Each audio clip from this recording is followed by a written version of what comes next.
Hi நண்பர்களே, நலம் 360 சேனலுக்கு உங்களை அன்போடு வரவேற்கிறேன். இன்றைக்கி நம்ம வீடியோவில் எதை பற்றி பேச போகிறோன்னா, நம்ம வாழ்க்கையில் ஒவ்வொரு அங்குலத்துலேயும் சேர்ந்திருக்கிற ஒரு சிறிய தானியத்தை பற்றி தான் பேச போகிறோம். அது என்னன்னு கேட்குறீங்களா? அதுதாங்க வேர்க்கடலை. வேர்க்கடலை பெரும்பாலானோருக்கு பிடிச்ச ஒரு ஸ்நாக் அப்படின்னு சொல்லலாம். ஆனால் அது பெரும்பாலும் வறுத்த மசாலா சேர்க்கப்பட்டதாக இருக்குது. பச்சை வேர்க்கடலையில் தான் ஏராளமான நுண்ணூட்டச்சத்துக்கள் இருக்குது. பச்சை வேர்க்கடலை சாப்பிட்றதால உடலில் என்னென்ன மாற்றங்கள் உண்டாகும், பயன்கள் என்ன அப்படின்றத பற்றி இன்றைக்கி நம்ம விரிவாக தெரிஞ்சுக்க போகிறோம். ரொம்பவே குறைஞ்ச விலை அதிகமான பாதாம் பருப்புலேருந்து கிடைக்கிற சத்துக்களை நம்மளால் அந்த வேர்க்கடலேருந்து பெற முடியும்னு சொன்னால் உங்களால் நம்ப முடியுதா? ஆமாங்க, அது என்னன்னு விரிவாக சொல்கிறேன், நோட் பண்ணி வைக்கோங்க. இந்த வேர்க்கடலை பல்வேறு ஊட்டச்சத்துக்களோட தொகுப்பு அப்படின்னு சொல்லலாம். அதுலேயும் காலையில் வெறும் வயிற்றில் ஊற வச்ச வேர்க்கடலையை சாப்பிட்டா அன்றைய நாளுக்கான ஒட்டுமொத்த எனர்ஜியையும் அதிலேருந்து நம்மளால் பெற முடியும். பல்வேறு ஆரோக்கிய நன்மைகள் கொண்ட ஒரு உணவுப் பொருள் இந்த வேர்க்கடலை. இதய நோய் உள்ளவர்கள், கொலஸ்ட்ரால் உள்ளவங்க கூட முழுமையாக இந்த வேர்க்கடலையை தவிர்க்க வேண்டிய அவசியம் கிடையாது. மிதமான அளவில் வேக வச்சு எடுத்துக்கொள்ளலாம். நீரிழிவு பிரச்சனை இருக்கிறவங்க, உயர் ரத்த அழுத்தம் இருக்கிறவங்க வேர்க்கடலையை முற்றிலும் தவிர்ப்பாங்க. ஆனால் இதில் உடலுக்கு நன்மை செய்கிற நல்ல கொழுப்பு சத்து அதிக அளவில் இருக்குது. வறுத்த வேர்க்கடலையை தவிர்த்துட்டு பச்சை வேர்க்கடலையை சேர்த்து கொள்ளலாம். அது அதிக கலோரிகள் எடுத்துக்கொள்வதை தடுத்து வயிறு நிரம்பிய உணர்வை தருது. 100 கிராம் வேர்க்கடலையில் என்னென்ன ஊட்டச்சத்து இருக்குதுன்னு சொல்கிறேன், தெரிஞ்சுக்கோங்க. புரோட்டீன் 24 கிராம், கொழுப்புச்சத்து 46 கிராம், கார்போஹைட்ரேட் 16 கிராம், நார்ச்சத்து 9 கிராம். இது எல்லாமே இந்த வேர்க்கடலையில் இருக்குது. நம்ம எடுத்துக்கிற வேர்க்கடலையில் கிட்டத்தட்ட 4ல் 1 பங்கு இரும்பு சத்து, அதில் 3ல் 1 பங்கு கால்சியமும் இருக்குது. இதயத்தோட ஆரோக்கியமாக வச்சுக்கொள்கிறதுக்காக இந்த வேர்க்கடலை ரொம்பவே உதவி பண்ணுது.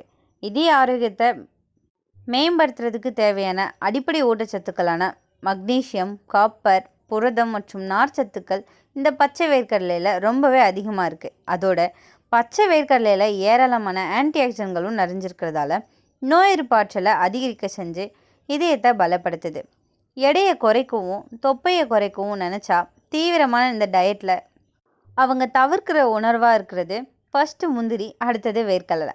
இதில் அதிக அளவு கொலஸ்ட்ரால் இருக்குன்னு அதை தவிர்த்துருவாங்க. ஆனால் உடலுக்கு நன்மை செய்கிற கொலஸ்ட்ரால் தான் இதில் அதிகமாக இருக்குது. இதில் இருக்கிற புரதம், நிறைவுறா கொழுப்பு சேர்ந்து உடலுக்கு போதிய ஆற்றலை தந்து அதிக கலோரி உணவுகளை எடுத்துக்கொள்ளாமல் தவிர்க்க உதவுது. நம்ம சாப்பிட்ற சாப்பாட்டோட அளவை குறைக்கணும் அப்படின்னா கலோரி அளவை குறைக்கணும் அப்படின்னு நினைப்பாங்க. அதுக்கு ஒரு சிறந்த உணவு தான் இந்த பச்சை வேர்க்கடலை. இந்த பச்சை வேர்க்கடலையை ஊற வச்சு அதை சிற்றுண்டியா இல்லாட்டி காலை நேரத்தில் எடுத்துக்கொள்கிறது ரொம்பவே நல்லது. இது நீண்ட நேரம் பசியை கட்டுப்படுத்தி உடலில் உள்ள கெட்ட கொழுப்பை எரிக்க உதவியாக இருக்குது. இதில் வைட்டமின் B1, நியாசின், போலேட் மற்றும் ஓலிக் அமிலங்கள் நிறையவே இருக்குது.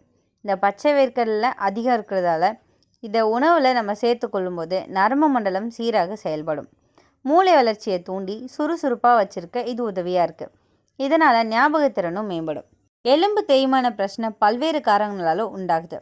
குறிப்பாக பெண்களுக்கு இந்த பிரச்சனை ரொம்பவே அதிகமாக இருக்குது. பெண்களுக்கு இயல்பாக குறிப்பிட்ட வயதுக்கு மேலே அதிகமான எலும்பு தேய்மான பிரச்சனை இருக்குது. இதுக்கு காரணம் அவங்களுக்கு இருக்கிற கால்சியம் பற்றாக்குறை. வெறும் பாலில் இருந்து மட்டுமே நமக்கு தேவையான கால்சியத்தை பெற முடியாது. அதனால தான் கால்சியம் நிறைஞ்ச வேறு உணவுகளையும் தினசரி டயட்டில் சேர்த்துக்கொள்வது ரொம்பவே அவசியமாக இருக்குது. அதற்கு ஒரு சிறந்த தேர்வாக இந்த பச்சை வேர்க்கடலை இருக்கும். அதோட பச்சை வேர்க்கடலையில் அதிக அளவு மேக்னீஸ், பாஸ்பரஸ் ஆகிய ஊட்டச்சத்துக்கள் நிறைஞ்சிருக்கிறதால இது எலும்புகளை உறுதியாக வச்சுருக்க ரொம்பவே உதவியாக இருக்குது. பச்சை வேர்க்கடலையில் ரெஸ்வெர்டால் என்னும் அடிப்படை ஆன்டிஆக்சிடன்ட் அதிக அளவில் நிறைஞ்சிருக்கு. இது புற்றுநோய் செல்களை தாக்கி அழிக்கும் வேலையை செய்யுது. வேர்க்கடலையில் உள்ள புரதமும் வைட்டமின்களான A மற்றும் வைட்டமின் B3 ஆகியவை புற்றுநோய் வராமல் தடுக்க உதவி செய்யுது. சர்க்கரை நோயாளிகள் வேர்க்கடலை சாப்பிட்டா அதோட துணை நோய்களான உயர் ரத்த அழுத்தம், உடல் பருமன் போன்ற பிரச்சனைகள் ஏற்படும் அப்படின்னு பயந்து வேர்க்கடலையை தவிர்க்கிறாங்க. ஆனால் பச்சை வேர்க்கடலையில் உள்ள ஆன்டிஆக்சிடன்ட்கள் மற்றும் பிற ஊட்டச்சத்துக்கள் இரத்த சர்க்கரை அளவை கட்டுக்குள் வச்சிருக்க ரொம்பவே உதவியாக இருக்குது. இந்த வேர்க்கடலை சின்னதாக தோன்றினாலும் அதுக்குள்ளே இருக்கிற ஊட்டச்சத்து ரொம்பவே பெருசு. இதில் புரதம் நிறைய இருக்குது. நம்ம ஊரில் சொல்லுவாங்க இல்லையா, கடலை சாப்பிட்றவங்க களைப்பே தெரியாதுன்னு.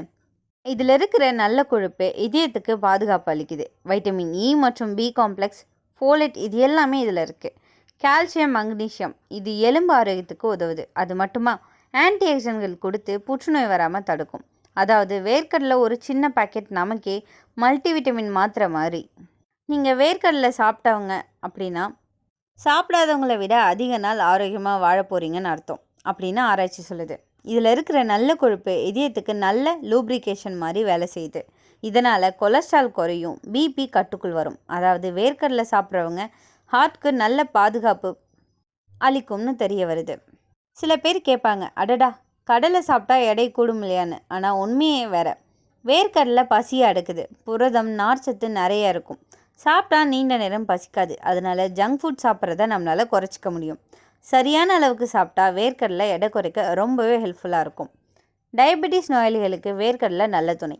இதில் கிளைசமிக் இண்டெக்ஸ் குறைவாக இருக்குது. அதனால் பிளட் சுகர் மெதுவாக உயரும். நாள்தோறும் சின்ன அளவு வேர்க்கடலை சாப்பிட்டா இன்சுலின் சென்சிட்டிவிட்டி கூடும். அதனால் வேர்க்கடலை டயபெட்டிக் பேஷண்ட்க்கு ஒரு நல்ல ஸ்நாக்னு சொல்லலாம். வேர்க்கடலை சாப்பிட்றவங்க நினைவாற்றல் கான்சன்ட்ரேஷன் நல்லாயிருக்கும். இதில் இருக்கும் நியாசின், வைட்டமின் பி பிரெயின் செல்களை பாதுகாக்கும். அல்சைமர்ஸ் போன்ற மெமரி லாஸ் நோய் வராமல் தடுக்கும். பழமொழி சொல்கிற மாதிரி கடலை சாப்பிட்டவனுக்கு களையில்ன்றது ரொம்பவே உண்மையான ஒன்று. இந்த வேர்க்கடலையில் ஃபோலிக் ஆசிட் நிறைய இருக்கும். இது கர்ப்பிணி பெண்களுக்கு ரொம்பவே முக்கியமான ஒன்று. குழந்தையோட மூளை வளர்ச்சிக்கும் பிறவி குறைபாடு தவிர்க்கவும் இது உதவியாக இருக்கும். சின்ன பசங்களுக்கு தினமும் சுண்டல் கடலை கொடுத்தா எலும்பு பலம் வரும், வளர்ச்சியும் நல்லா இருக்கும். இந்த வேர்க்கடலையில் இருக்கிற வைட்டமின் இ தோலுக்கு ஒரு பெரிய வரம்னு சொல்லலாம். சுருக்கம் வராமல் காக்குது. பயோட்டின் முடி உதிர்வை குறைக்கும். வேர்க்கடலை சாப்பிட்றவங்க முகம் பிரகாசமாக இருக்கும். அதனால தான் கடலை சாப்பிட்டா கன்னத்தில் குளிர்ந்த காற்றை வீசும் அப்படின்னு ஒரு பழமொழியும் இருக்குது. இந்த வேர்க்கடலை புற்றுநோய் செல்களை தடுக்கும். மார்பக புற்றுநோய், குடல் புற்றுநோய் அபாயத்தை குறைக்குது. இதில் கவனிக்க வேண்டிய விஷயம் என்னென்னா, எவ்வளோ நன்மைகள் இருந்தாலும் ஒரு சில பக்க விளைவுகளும் இருக்க தான் செய்யுது. நல்லதுக்கு எல்லாத்துக்கும் ஒரு அளவு தான். வேர்க்கடலை அதிகமாக சாப்பிட்டா எடை கூடும், வயிற்று வலி, அஜீரணம் வரும். சிலருக்கு பீனட் அலர்ஜி உயிருக்கு ஆபத்தாக கூட அமையலாம்.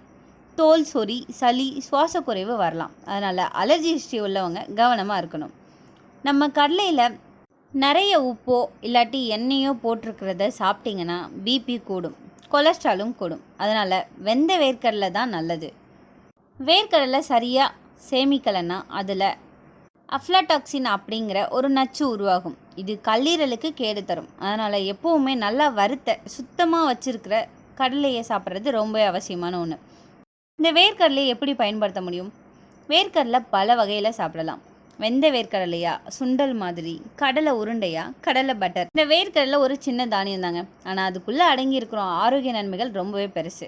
இதயத்துக்கு பாதுகாப்பு, மூளைக்கு சக்தி, புற்றுநோயை தடுக்கிறது, குழந்தைகளுக்கு வளர்ச்சி, எல்லாத்துக்குமே உதவுது.